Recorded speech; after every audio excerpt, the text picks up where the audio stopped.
we are bound to for Siargao again for the second time in Span of Tomas. Masarap talaga balikan Siyaw. Okay.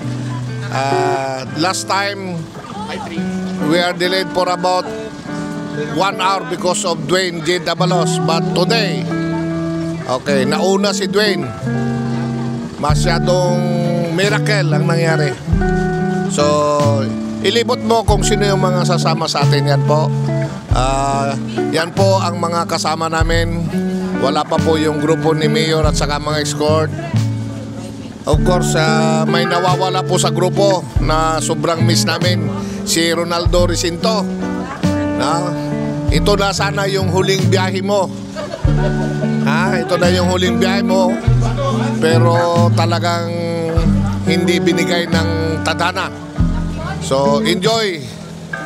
Huwag ka lang sumunod dyan sa pinuntahan mo. Hello po, welcome sa ating Siargao trip 2.0 with SB Fam. Uncle Dudo Ricinto, you're out! Ano masasabi mo? Siargao ka naman ulit. Seeing is believing. Siargao. Masaya ba kayo? Mas masaya kami, wala kami kalaban. OGTV lang. Ano mag-OGTV lang? Babalik na naman kami ng Siargao. Parang hindi na ako excited, napapagod na.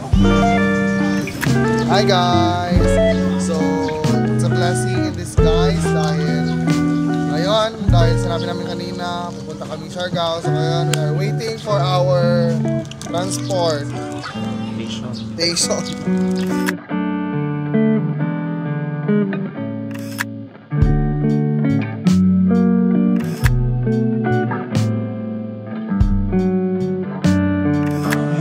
Nandito kami ngayon sa Surigao City para kumain ng breakfast. Ito ang ulam ni King.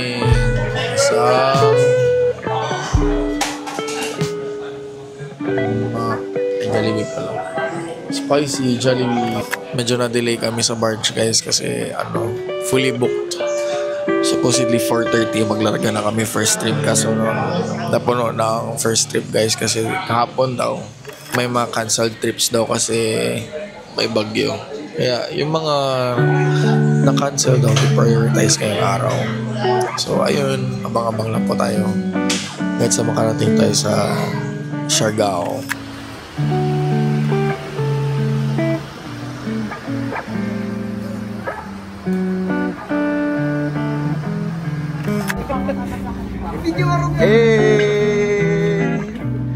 Ang aming dalagang konsehala na laging inspired at hindi pa expired.